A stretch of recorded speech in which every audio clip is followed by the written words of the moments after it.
दोस्तों, आज हम आपको एक वाकया सुनाने वाले हैं।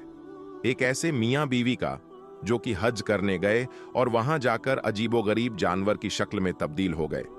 आखिर अल्लाह पाक के घर में उन्होंने ऐसा क्या किया कि अल्लाह पाक ने उनको ऐसी दर्दनाक सजा दी। इस वाकया को जानकर आपकी आंखों में आंसू आ जाएंगे और आप एक सबक हासिल करेंगे। इसलिए इस वाकया को मुकम्मल जानने के लिए हमारे साथ रहिएगा। दोस्तों, हिंदुस्तान के एक इलाके में एक दीनदार घराना था, जिस घर में माँ बाप और उनका एक बेटा रहते थे। माँ बाप बहुत ही नेक और परहेजगार लोग थे। बाप जो कि मस्जिद का इमाम था, क्योंकि कुछ दिनों से मस्जिद के इमाम लोगों को हज की अदायगी के बारे में बता रहे थे, इसलिए वह ईशा की नमाज के बाद घर आते थे। उनकी बीवी भी नमाज की पाबंद थी। सारा मोहल्ला उनको आपा जी के नाम से पुकारता था और यह औरतों को हज की अदायगी के बारे में बताया करती थी। मोहल्ले के बच्चे भी उनसे दीन की तालीम हासिल करते थे। दोनों मियाँ बीवी ने अपनी जिंदगी का आगाज हज के बाद किया था, क्योंकि इनका कहना था कि शादी करते ही हमारे घर वालों ने कहा था कि आप लोग हज करके आएं। इनका सारा खानदान बहुत ही दीनदार था। जब भी वह अपने किसी बच्चे की शादी करते तो उनको सबसे पहले खाना ए काबा की जियारत करवाते। यह इनके खानदान का एक दस्तूर बन चुका था। अब इनका बेटा भी जवान और खूबसूरत था, मगर बहुत ज्यादा आजाद ख्याल था। अपने माँ बाप के कहने पर कभी कभी नमाज तो पढ़ लेता, मगर उन जैसा नेक और परहेजगार नहीं था। वह सारा दिन अपने दोस्तों में घूमता फिरता रहता था। न तो वह अपने बाप का कोई कारोबार संभाल रहा था और ना ही वह कुछ और करता था। हालांकि माँ बाप ने उसकी परवरिश बहुत अच्छे तरीके से की थी। बचपन में तो वह नमाज पढ़ता, कुरान पढ़ता, अल्लाह ताला की इबादत करता रहता था। जैसे जैसे बड़ा होता गया, बुरे दोस्तों में बैठना शुरू कर दिया। आहिस्ता आहिस्ता उसने बचपन की सारी आदतें छोड़ दी। न नमाज की पाबंदी करता, न कुरान पढ़ता। वह रात को देर से घर आना शुरू हो गया। उसकी हरकतों की वजह से उसके माँ बाप बहुत ज्यादा परेशान रहने लगे। एक दिन मोहल्ले की एक औरत उनके घर में आई और झिझकते हुए इधर उधर देखने लगी। उसकी मां ने उस औरत को चाय का पूछा तो कहने लगी, आपा जी, मैं कुछ खाने पीने के लिए नहीं आई हूं, बल्कि मैं आपसे कुछ कहना चाहती हूं। और झिझक के कारण कुछ कह नहीं पा रही थी, क्योंकि सारा इलाका जानता था कि यह घराना बहुत ही दीनदार है। इनका सारा खानदान बहुत ही नेक और परहेजगार है, इसलिए वह औरत कुछ कहने से कतरा रही थी। फिर उस लड़के की मां ने कहा, बहन जी, आपको जो कुछ कहना है बिना झिझक कहिए। फिर वह औरत हिम्मत करके कहने लगी, मुझे आपके बेटे के बारे में कुछ कहना था। बेटे का नाम सुनते ही वह औरत एकदम चौकन्नी हो गई और कहने लगी, आप क्या कहना चाहती हैं? क्या हुआ है? मेरे बेटे ने आपसे कुछ कहा है? वह औरत कहने लगी, मुझे तो कुछ नहीं कहा, मगर वह अपने दोस्तों के साथ मिलकर कुछ अजीब हरकतें करता है। देखिए आपा जी, मैं जानती हूं कि आपका बेटा बहुत नेक है। आपका खानदान तो जिंदगी ही हज करके, खाना ए काबा की जियारत करके शुरू करता है, मगर इस बच्चे के दोस्त अच्छे नहीं हैं। वह उनके साथ मिलकर इलाके के कुछ लोगों को बहुत तंग करता है। आपा जी कहने लगीं, बहन जी, उसने क्या तंग किया है? औरत कहने लगी, काफी दिनों से वह अपने दोस्तों के साथ मिलकर जिन घरों की लड़कियां जवान हैं, उनके घरों में पत्थर फेंकते हैं। कभी उनकी लड़कियों को आते जाते फालतू की बातें करते हैं। आज तो उन्होंने हद कर दी। एक लड़की यूनिवर्सिटी जा रही थी, उसकी चादर ही खींच ली। फिर उस लड़की ने आपके बेटे के मुंह पर थप्पड़ भी मारा। आपा जी, आप अपने बेटे से कह दीजिए कि ऐसे बुरे दोस्तों के साथ ना घूमा करें। इतना कहकर वह औरत चली गई और आपा जी गुमसुम बैठी दरवाजे को देखती रही। मगरिब की नमाज के बाद जब उनके शौहर घर आए और शाम का खाना खाने लगे तो उनकी बीवी कहने लगीं, देखिए, हमारा बेटा अब बड़ा हो गया है, हमें उसकी शादी करनी चाहिए। आप तो जानते हैं वह आपकी तरह 5 वक्त का नमाजी नहीं है। मैं चाहती हूं आप कोई अच्छा सा रिश्ता देखकर उसकी शादी कर दें, ताकि वह शादी के फौरन बाद खाना ए काबा की जियारत करे। और हज भी करीब है, इसी साल हज भी करें। मुझे उम्मीद है कि वह अपने बुरे दोस्तों से ताल्लुक खत्म कर देगा। फिर उसकी जिम्मेदारी होगी कि वह अपने घर को संभाले। उन्होंने अपनी बीवी की बात से सहमति जताई और कहने लगे, ठीक है, मैं अभी मशरूफ हूं, आप खुद ही कहीं अच्छा रिश्ता देख लीजिए। फिर आपा जी ने किसी रिश्ते वाले को बोला, आप मेरे बेटे के लिए किसी ऐसी जगह रिश्ता करवाएं जहां की लड़की बहुत खूबसूरत हो, दीनी हो, कुरान पाक की तालीम जानती हो। तुम जितनी रकम लोगे मैं तुम्हें अदा कर दूंगी, बस रिश्ता अच्छा होना चाहिए। रिश्ते वाले ने पैसे ले लिए और जैसे तैसे करके रिश्ता करवा दिया। कहते हैं ना, जोड़े तो आसमानों पर बनते हैं, जैसा शौहर वैसी बीवी। आपा जी ने उनकी शादी कर दी और दोनों मियां बीवी बहुत ज्यादा खुश थे। अब उनका शौहर और बीवी मिलकर नई जिंदगी का आगाज करना चाहते थे। उन्हें हज पर भेजना था, मगर उनका बेटा और बहू कितने बदकिस्मत थे। जहां सारी दुनिया जाना चाहती है, यह वहां पर जाना नहीं चाह रहे थे। उनकी बहू का ख्याल था, अगर हमको कहीं भेजना चाहते हैं तो ऐसी जगह भेजें जहां हम जाना चाहते हैं। हमें लंदन भेजें, पेरिस भेजें, अभी तो सारी उम्र पड़ी है। खाना ए काबा को हम बाद में भी जा सकते हैं। मगर उनके बेटे को सब पता था। अपने खानदान का जो दस्तूर है, शादी के फौरन बाद हमें खाना ए काबा की जियारत करना होती है। जब उनकी मां मुस्कुराते हुए कमरे में जाकर 2 टिकटें लेकर आईं तो कहने लगीं, बेटा, आप दोनों बहुत खुशकिस्मत हैं। आपको हज करने की सादत अल्लाह ताला ने दी है। जब हमारी भी शादी हुई थी तो हमें भी सबसे पहले हज करने की सादत हासिल हुई और आप लोगों को भी हज करने की सादत हासिल हो रही है, वरना ज्यादातर हमारे खानदान वालों को पहले उमराह करना पड़ा। अब आप लोग अपनी पैकिंग कर लीजिए। वो दोनों मियां बीवी अपना सामान लिए एयरपोर्ट पर पहुंच चुके थे। जहाज पर सवार हुए। जितने भी हाजी सवार थे, सबके हाथों में तस्बीह थी। किसी के हाथ में कुरान पाक था, कोई वैसे ही अल्लाह का जिक्र कर रहा था। और ये दोनों मियां बीवी जोर जोर से कहकहे लगाते हुए बातें कर रहे थे। उस एरोप्लेन में सभी हज करने वाले सवार थे, मगर अफसोस की बात यह थी कि वो दोनों मियां बीवी तस्बीह करने के बजाय, दुरूद पाक पढ़ने के बजाय, दोनों कभी हंसते कभी उल्टी सीधी हरकतें करते। सब लोग उनको अजीब नजरों से देख रहे थे, मगर ये दोनों अपने आप में मग्न थे। उनको किसी की कोई परवाह नहीं थी। एयरप्लेन जद्दाह के एयरपोर्ट पर लैंड हो गया। सभी पैसेंजर एयरपोर्ट पर उतर गए। ये दोनों मियां बीवी भी एयरपोर्ट से बाहर आकर वहां से होटल पहुंचे, तो वहां पर भी सब लोग इनसे बहुत ज्यादा तंग थे। इधर लोगों का कहना था कि इन दोनों मियां बीवी की हरकतें और बातें बहुत अजीब थीं। ये बातें तो अपने कमरे में करते, मगर इनकी आवाजें दूसरे कमरों तक गूंजती रहती थीं। ये दोनों मियां बीवी अपने कमरे में भी मस्ती मजाक किया करते थे और जोर जोर से हंसते थे। इसी वजह से सारे होटल के लोग इन दोनों मियां बीवी से बहुत ज्यादा तंग थे। होटल के आजू बाजू के लोगों का कहना था कि ये दोनों मियां बीवी बहुत ज्यादा बदतमीज और बदखलाक लोग हैं। लोगों का कहना था कि इसकी बीवी तो पर्दे में ही थी, मगर पर्दे में भी वो बेपर्दा लग रही थी। उसका पर्दा ना होने के बराबर था। उसने लिबास भी ऐसा पहना हुआ था कि लग ही नहीं रहा था कि ये यहां हज करने आई हुई है। और जो उसने ऊपर बुर्का पहना हुआ था, वो इस कदर चुस्त था कि उस लड़की की काई तौर पर झलक रही थी। आजकल की जो बेहया लड़कियां हैं, वो इसी तरह का अबाया पहना करती हैं। इस तरह पर्दा होना ना होना बराबर था। उस लड़की ने भी अबाया फैशन के तौर पर पहना हुआ था। इधर हर कोई उन दोनों मियां बीवी को मुड़ मुड़ कर देखता, क्योंकि उन दोनों ने फैशन के साथ साथ बेशर्मी की हद पार कर दी थी। वो दोनों होटल से लेकर हरम शरीफ के अंदर तक ऐसी बातें करते आ रहे थे जिसे ये तन्हाई में कर रहे हों। वहां के सभी लोग उनको देख रहे थे। सभी लोग इन दोनों से तंग हो रहे थे।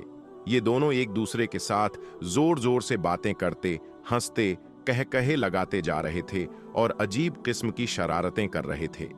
हरम शरीफ के अंदर उस लड़की का कहकहा इस कदर ऊंचा गूंजा कि लोग बड़ी मुश्किल से जब्त करके रह गए। पलटकर उन दोनों मियां बीवी को देखने लगे। उन दोनों में जरा भी हया बाकी नहीं थी। उस वक्त हरम शरीफ में दोनों दाखिल थे, उसके बावजूद इस तरह की हरकतें कर रहे थे। बल्कि पूरे हज की अदायगी के दौरान यही हरकतें थीं। एक मर्तबा तो जिस काफिले के साथ वो आए थे, उन्होंने इन दोनों को समझाना भी चाहा कि अगर आप पहली मर्तबा हज पर तशरीफ लाए हैं तो आपको यहाँ के कवानीन और जमात का पता होना चाहिए। आखिर आप लोग मुसलमान हैं। हरम शरीफ का एहतराम करना तो हम सब पर लाजिमी है। आप दोनों इस तरह हंस रहे हैं, बातें कर रहे हैं जैसे आप लोग पिकनिक पर आए हों। इस शख्स की बातें उन दोनों मियां बीवी को इस कदर जला रही थीं जैसे कोई आग लकड़ी को जलाती है। वो दोनों इस शख्स के साथ बदतमीजी करने लगे, झगड़ने लगे। यह लड़का समझाने वाले शख्स का गिरबान पकड़कर कहने लगा, आखिर तुम होते कौन हो? आखिर तुम्हें हक ही क्या है हमारे बाप बनने वाले? हमने तुमसे कहा था कि हमें मशवरा दो, नसीहत करो। हम अपना अच्छा या बुरा समझते हैं। पहले खुद को तो देख लो। तुम कौन सा किसी मस्जिद के इमाम हो? जाओ जाकर पहले अपने खुद के गुनाह बख्श लो, फिर दूसरों पर नजर रखना। बेहतर है कि यहां से दफा हो जाओ। ये दोनों मियां बीवी ऐसी बातें करके हर किसी को चुप करवा दिया करते थे। उस शख्स के जाने के बाद ये दोनों हाथ पर हाथ मारकर हंसने लगे। अब काफी लोग उनकी हरकतों की वजह से चुप रहते थे। यहां आकर ना तो उन लोगों ने नमाज पढ़ी, ना ही किसी किस्म की कोई जियारत में दिलचस्पी ली।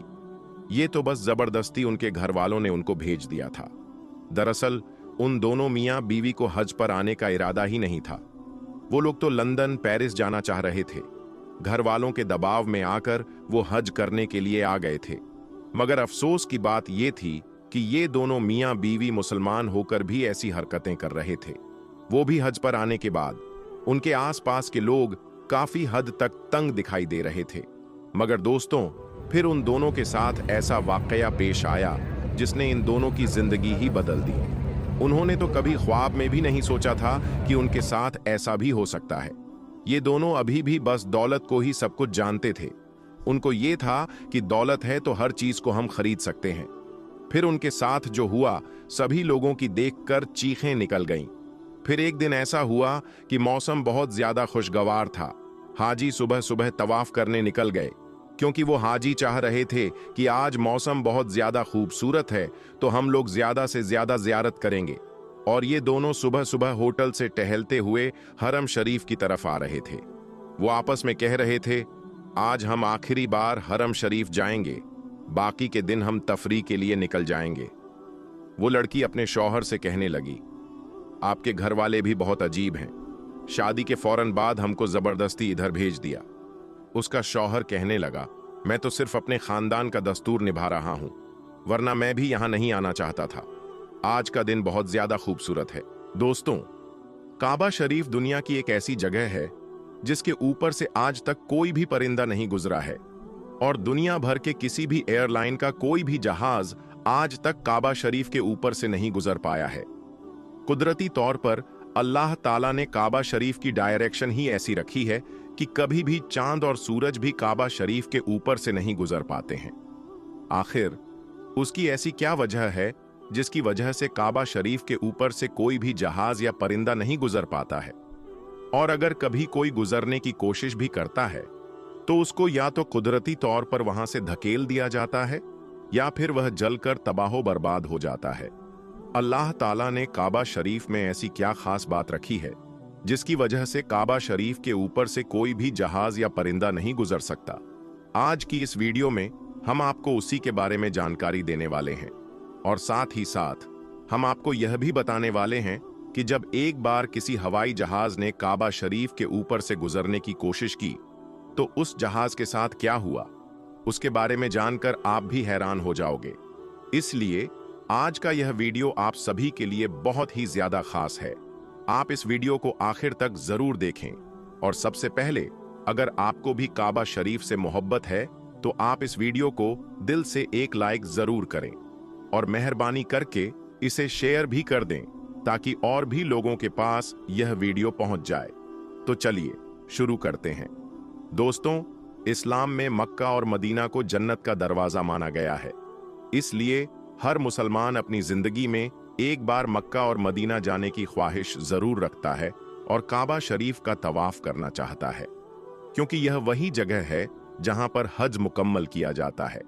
मगर हैरानी की बात यह है कि पिछले कुछ दिनों से सोशल मीडिया पर एक पोस्ट बड़ी तेजी से वायरल हो रही है, जिसमें यह बताया जा रहा है कि काबा शरीफ के ऊपर से दुनिया का कोई भी जहाज या परिंदा नहीं गुजर सकता, और अगर कभी कोई परिंदा या जहाज काबा शरीफ के ऊपर से गुजरने की कोशिश करता है तो उसको या तो कुदरती तौर पर वहां से धकेल दिया जाता है या फिर वह जलकर तबाह हो जाता है। मगर दोस्तों, इस पोस्ट को लेकर कुछ लोगों का कहना है कि यह पोस्ट सरासर गलत और झूठ है। काबा के ऊपर से जहाज भी गुजरता है और परिंदे भी काबा के ऊपर से उड़कर गुजरते हैं। इस तरह से कुछ लोग इस पोस्ट को गलत बता रहे हैं, मगर हम आपको बता देते हैं कि यह पोस्ट झूठ और गलत नहीं है, बल्कि बिल्कुल सच है। आज तक कोई भी जहाज काबा शरीफ के ऊपर से गुजर नहीं पाया है। इसके बारे में बात करते हुए अब्दुल रशीद, जो कि पिछले 25 सालों से सऊदी अरब के मक्का शहर में काम कर रहा है, उसने बताया कि मैं पिछले 25 सालों से खाना ए काबा में रहकर साफ सफाई के काम को अंजाम दे रहा हूं। मैंने आज तक किसी भी जहाज को काबा के ऊपर से गुजरते हुए नहीं देखा और ना ही मैंने आज तक किसी परिंदे को काबा के ऊपर से गुजरते हुए देखा। अब्दुल रशीद आगे कहता है कि एक बार शाम के वक्त गलती से एक जहाज काबा शरीफ की तरफ आ गया, मगर हमने देखा कि जैसे ही वह जहाज काबा शरीफ के करीब पहुंचा तो उसकी डायरेक्शन कुदरती तौर पर ही अपने आप वहां से धकेल दी गई, यानी कि वह कुदरती तौर पर ही वहां से हट गया। दोस्तों, अब आपको बताते हैं कि आखिर ऐसा क्यों होता है। अल्लाह ताला ने काबा शरीफ में ऐसी क्या खास बात रखी है? अल्लाह ने काबा शरीफ में ऐसी क्या कुदरत डाली है जिसकी वजह से कोई भी परिंदा काबा शरीफ के ऊपर से गुजर नहीं पाता है और ना ही कोई परिंदा काबा के ऊपर उड़ पाता है? अल्लाह ने अपने घर काबा में ऐसी कुदरती ताकत रखी है जिसकी वजह से काबा के ऊपर से गुजरने वाला जहाज हो या परिंदा, या तो कुदरती तौर पर वहां से धकेल दिया जाता है, या फिर वह जलकर खाक हो जाता है, या फिर वह काबा शरीफ की लाइन से ही अपने आप दूर हो जाता है। क्या आपको यह मालूम है कि काबा शरीफ की तादाद 2 है? एक तो काबा शरीफ मक्का में है और दूसरा काबा शरीफ के ठीक ऊपर सीधा जन्नत में मौजूद है, जिसको रिवायतों में बैतुल मामूर कहा गया है, जहां पर हर वक्त 70,000 फरिश्ते दिन रात तवाफ करते रहते हैं। अब दोस्तों, आपको 3 ऐसी बड़ी वजह बताते हैं जिसकी वजह से मक्का शरीफ के ऊपर से कोई भी जहाज या परिंदा गुजरता नहीं है। सबसे पहली वजह तो यह है कि काबा शरीफ को दुनिया का सेंटर माना गया है, यानी कि काबा दुनिया के बीचों बीच मौजूद है, और आज इस बात को साइंस भी मानती है। साइंस ने भी इस बात को प्रूव किया है कि मक्का में बना काबा दुनिया के सेंटर में मौजूद है। इसलिए काबा शरीफ दुनिया के सेंटर में होने की वजह से सबसे ज्यादा गुरुत्वाकर्षण काबा शरीफ के ठीक ऊपर और नीचे होता है। उसकी वजह से यह होता है कि अगर कोई परिंदा या हवाई जहाज काबा शरीफ के ऊपर से गुजरने की कोशिश करता है तो गुरुत्वाकर्षण की वजह से वह परिंदा या जहाज अपने आप ही काबा शरीफ की लाइन से दूर हो जाता है। इसका मतलब यह हुआ कि काबा शरीफ के ऊपर कोई भी चीज, चाहे वह परिंदा हो, हवाई जहाज हो या फिर और कोई चीज हो, वो अल्लाह की कुदरत से अपने आप ही काबा के ऊपर से हट जाती है। उस चीज को कुदरती तौर पर भी वहां से धकेल दिया जाता है, यानी कि उस चीज को अल्लाह की कुदरत से हटा दिया जाता है। यही वजह है कि काबा के ऊपर से कोई भी परिंदा या हवाई जहाज नहीं गुजर पाता।